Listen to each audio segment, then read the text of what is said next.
अक्सर अपने कारनामों से दुनिया को हैरान करता है। अब चीन ने अचानक अपने रेगिस्तान में 12 लाख खरगोशों को छोड़ दिया है। यह खरगोश रेक्स प्रजाति के हैं, जो कि विदेश से मंगवाए हैं। ऐसा नहीं कि चीन में खरगोशों की कोई कमी हो। चीन खुद ही हर साल 99 मिलियन खरगोश पैदा करता है, क्योंकि चीनी लोगों को खरगोश खाना बहुत पसंद है।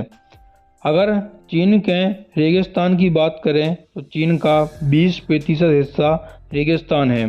इस रेगिस्तान की कुल क्षेत्रफल की बात करें तो यह 3,20,000 वर्ग किलोमीटर में फैला हुआ है। अब आपको हम बताते हैं कि चीन ने 12 लाख खरगोश जो कि रेगिस्तान में छोड़े हैं, इससे चीन को लाभ होगा या हानि, और इन 12 लाख खरगोशों की संख्या आने वाले समय में क्या होगी, इसका कोई अंदाज़ा भी नहीं लगा सकता। यह सब जानने से पहले हम आपको खरगोशों की सबसे बड़ी जनसंख्या विस्फोट के बारे में बताते हैं। यह बात है 1850 की, जब ऑस्ट्रेलिया की आबादी ज़्यादा नहीं थी। तब ब्रिटिश ने ऑस्ट्रेलिया में आकर कॉलोनाइजेशन करना शुरू किया। ब्रिटिश को ऑस्ट्रेलिया में अपने देश जैसा महसूस नहीं होता था। सन 1859 में थॉमस ऑस्टन नाम के ब्रिटिश के परिवार जो कि यूरोप में रहते थे, उन्होंने 13 यूरोपियन खरगोश को तोहफे में भिजवाए। यह खरगोश उसने अपने बैकयार्ड में छोड़ दिए। उसके बाद इन खरगोशों की संख्या इस प्रकार बढ़ी कि ऑस्ट्रेलिया का 70% हिस्सा खरगोशों ने अपना घर बना लिया। आपको जानकर हैरानी होगी कि 60 सालों में 13 खरगोशों ने अपनी आबादी बढ़ाकर 10 बिलियन कर दी। यह खरगोश अपनी पॉपुलेशन इसलिए बढ़ा पाए क्योंकि वहाँ पर उनके लिए कोई प्राकृतिक शिकारी नहीं था जो उन्हें मार सके।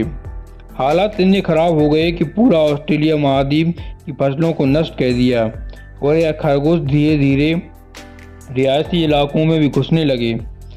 और जब यह खरगोश भूखे होते तब यह झुंड बनाकर लोगों पर हमला भी करते थे।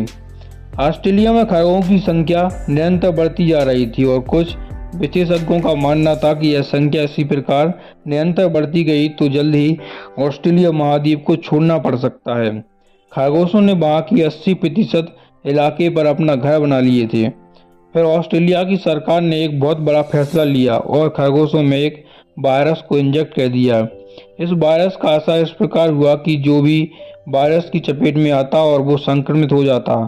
इस वायरस एक खरगोश से दूसरे खरगोश में फैलने लगा और कुछ दिन बाद उनकी मौत हो जाती थी।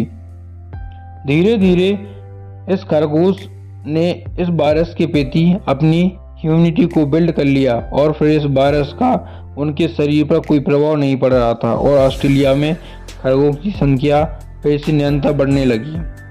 फिर ऑस्ट्रेलिया सरकार ने एक न्यूक्लिक एसिड से बना पावरफुल वायरस बनाया, जो कि SDV यानी रैबिट हेमोरेजिक डिजीज वायरस था। यह वायरस इतना पावरफुल था कि जो भी खरगोश इसकी चपेट में आता वह तुरंत संक्रमित हो जाता और 48 घंटे के अंदर उसकी मौत हो जाती थी।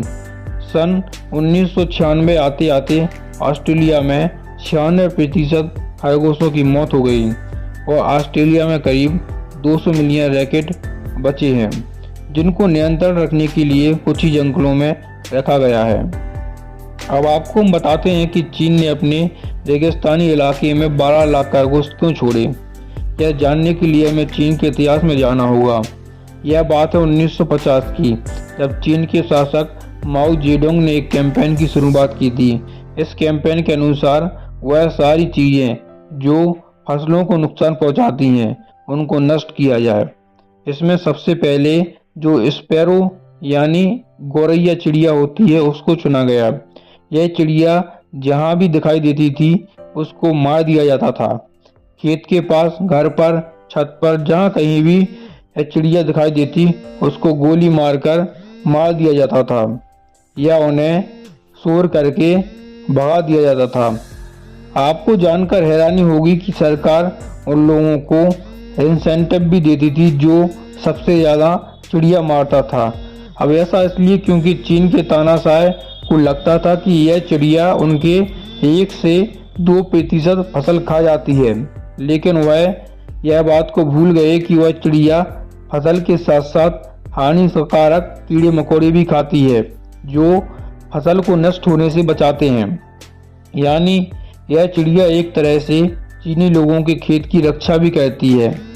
लेकिन चीनियों ने सारी चिड़ियों को मार दिया। फिर चीन में मक्खी, चूहे और कीड़े मकोड़ों की संख्या इस प्रकार बढ़ी कि उन्होंने पूरे खेतों की फसलों को नष्ट करना शुरू कर दिया। इन सबसे परेशान होकर चीनी सरकार ने दवाई का छिड़काव करवाया और उससे पूरी मक्खी, चूहा और कीड़े मकोड़ों को मरवा दिया।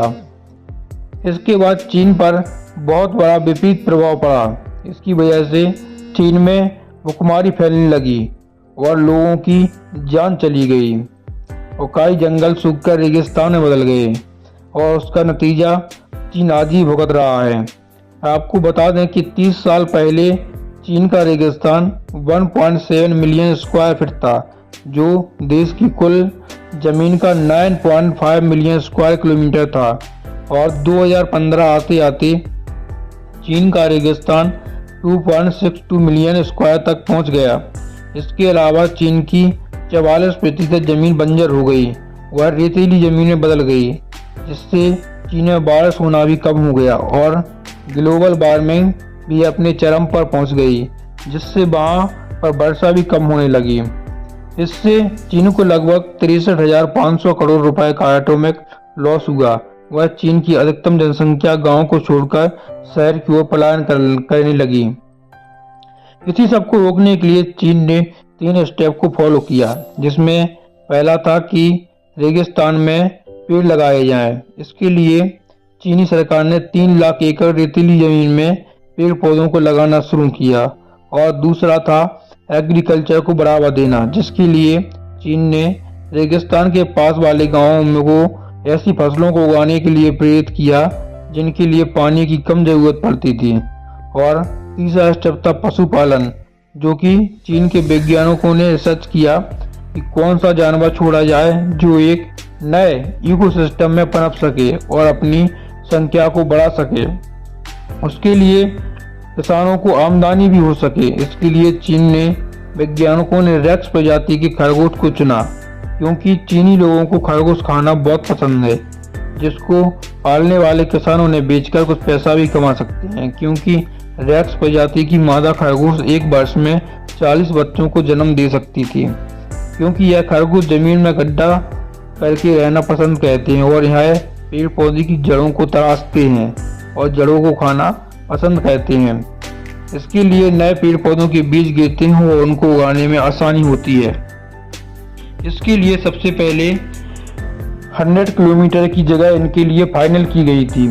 इसमें 3 किलोमीटर में लैंड एरिया था जहां पेड़ पौधे थे, मगर कुछ ही सालों में यह बढ़कर 84% पहुंच गई। यानी 100 में से 84 किलोमीटर जमीन उपजाऊ हो गई, जहां पर पेड़ पौधे उग रहे हैं और अब चीन का रेगिस्तान जंगल में बदलता जा रहा है।